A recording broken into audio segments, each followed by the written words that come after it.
Dites donc, dites donc les gars, ça fait longtemps qu'on n'avait pas vécu un jeudi noir.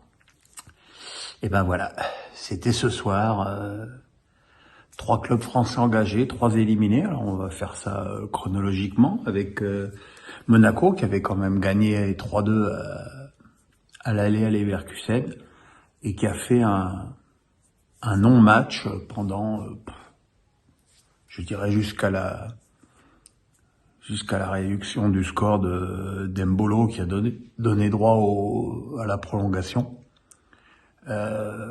avec un joueur qui, je suis désolé, dérange plus qu'il arrange dans ce club, c'est le gardien allemand Nübel, qui est totalement fautif sur un début du Bayern. Et voilà,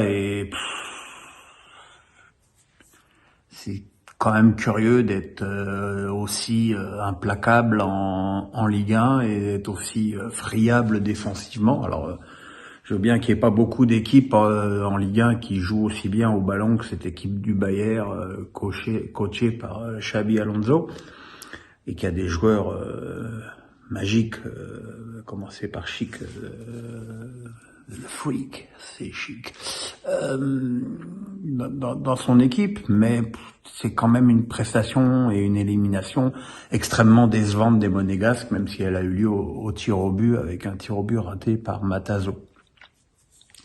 Dans le même temps, et sans faire injure à personne, le grand événement, c'était quand même Nantes-Juventus, avec une Beaujoire sublime, magnifique, exceptionnelle, avec des supporters qui ont été fabuleux. Malheureusement, alors qu'à l'aller, Nantes avait été très fort derrière, là, ils se sont inclinés contre beaucoup plus fort qu'eux, et surtout contre un joueur, André Di Maria, qui a quand même un art consommé de faire chier tout ce qui est français quand il joue contre eux. Je rappelle qu'il est marqué à la Coupe du Monde 2018 contre la France, qu'il a marqué le 2e but en finale contre la France, et qu'il en a mis 3 ce soir. Le premier étant absolument formidable, sorti de son pied gauche magique. Et je comprends les Parisiens qui aient les boules de se dire que Di Maria a été remplacé par Soler, voire Sarabia. Le 2e but a été marqué sur un penalty qui a valu une exclusion de Palois. Alors qu'il y ait penalty, oui, parce que si y a pas main, il y a but. Ok, à la limite.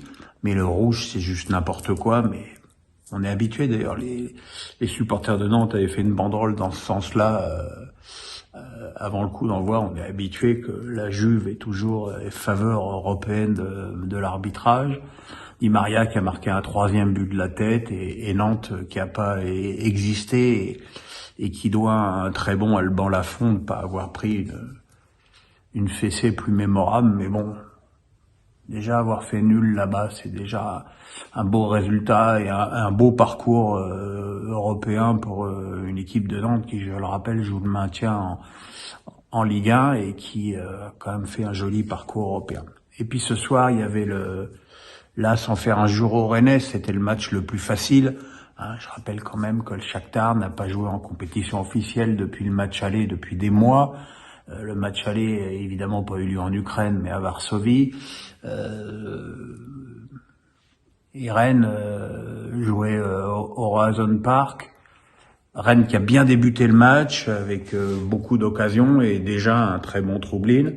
Et après, il y a eu un trou pendant presque 50 minutes où les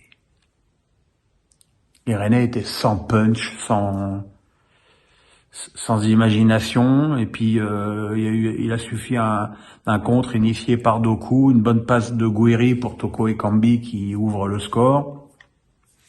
Prolongation, puisque je le rappelle, il n'y a plus d'avantage pour les buts marqués à l'extérieur, sinon Rennes aurait été qualifié. En prolongation, encore une belle action de Doku, qui s'entre en retrait pour le jeune Salah, qui a l'air d'être un joueur intéressant, qui marque un but facile, 2-0 pour Rennes, qui est qualifié et qui est finalement assez tranquille jusqu'à la 119e minute. Et ce centre ukrainien, malheureusement détourné dans son but par Bélocian. Séance de tir au but. Et là, trois échecs rennais, Doku, Melling et Oshoku dans les séries, dans les pénaux à mort subite. Un regret, c'est que ces trois pénaltys, tous les trois arrêtés par Troublin, sont tous tirés sur la droite du gardien.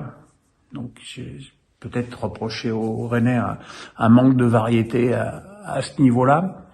Mais voilà quoi, c'était quand même une équipe qui était, enfin, chapeau aux Ukrainiens qui ont quand même tenu physiquement une prolongation. Encore, je vous le rappelle encore une fois, qui n'ont pas de compétition dans les jambes. Donc c'est vraiment, je trouve, une belle prestation ukrainienne, même si leur comportement pendant les tirs au but a pas été extraordinaire. Mais bon, voilà, c'est la pression de la compétition. Voilà, maintenant les espoirs tricolores reposent sur Nice, qui a pas joué encore, ce qui est commode pour pas être éliminé, et sur le PSG, qui est en balotage plus que défavorable au Bayern. Donc on se prépare à une nouvelle année magique en Coupe d'Europe avec nos clubs français. Voilà. Bonne nuit, les petits amis.